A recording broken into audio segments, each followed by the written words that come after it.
Hi everyone, I'm going to be tying this nymph, this damselfly. You can see it's kind of bulky with the actual foam. It's just a pattern to be fished. You can fish this very close to weed beds, along the, obviously, shallow water along the sides when these nymphs are coming in, or crawling around and coming off. Basically, usually what they do is they'll crawl to the bank, up the reeds and hatch. So if you've got a pattern like this, it works extremely well. Now you can change the colour of the foam, you can change it to suit yourself. If you're doing even dragonfly nymphs, brown version, bigger obviously than this, it's a good pattern. And it's even a good sort of small fry pattern tied like this. If you tie a white one, kind of hare's ear, pearl body, it works, white tail, works really well. But anyway, I'm going to tie the damsel.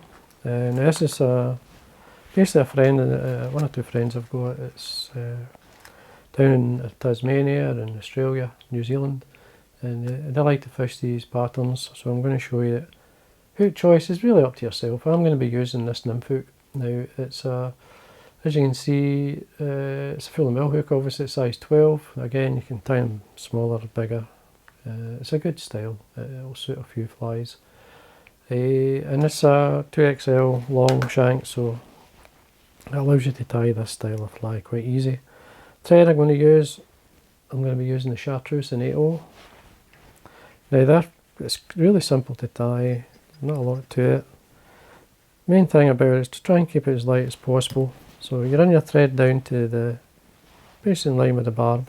I'm just going to use this nice sort of olive Marabou. Not too much.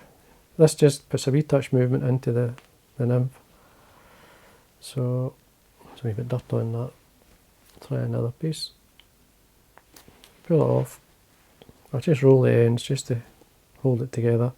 Slide my fingers up and just tidy the tips up just to line them up. Now you're looking for a length, not too long, around about the shank length. I'm just going to obviously take away some of the excess fluff to tie it in.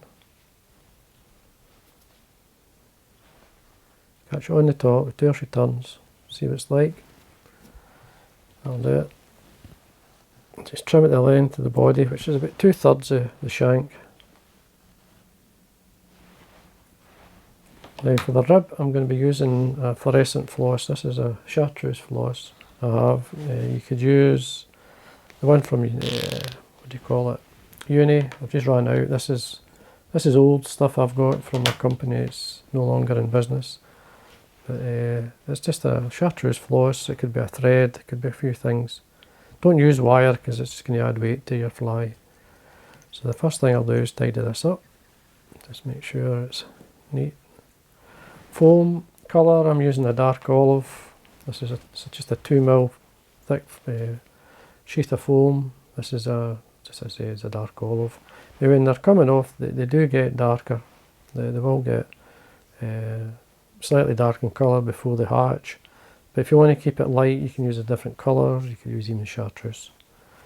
Now I'm going to cut it into a pencil point. So I keep to the shape of the fly. I'm actually going to come up a wee bit. I usually like to catch the tip in and then slightly stretch it, not too much, just enough to taper it towards the back. That's what I like to do. Body, I'm going to be using a Euro Nymph dubbing. It's just a light olive UV, it's a nice dubbing. It's quite a soft dubbing, it's got a nice colour, it's got a wee bit of flash in it, which I like.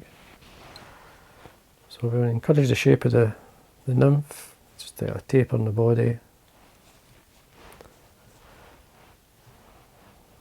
See where we are, it's fine. Just work our way up. A touch more. You will get a shape using the foam. Now you could get away with just using the thread, just an olive thread or so. Just bring this over, I'm just going to give it a wee stretch. Come around with 2 or 3 turns, that's all. See where we are, so your thorax length away, that's fine. Quite a bit because I waxed the thread, the floss, I need to, when you wax the floss, it just gives you that bit of grip. I turn at the back, and then we want to rib the body, or rib over the top of the foam, nice and tight, keeping it on top.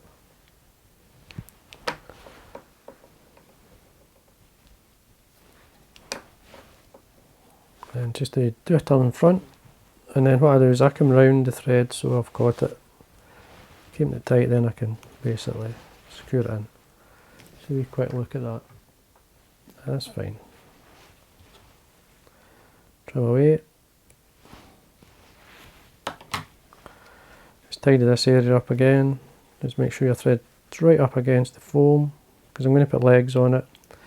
Now you could put partridge hackle fibres, you could put, I'm just going to use this olive dyed, well not olive, sorry, I actually dyed it lime green.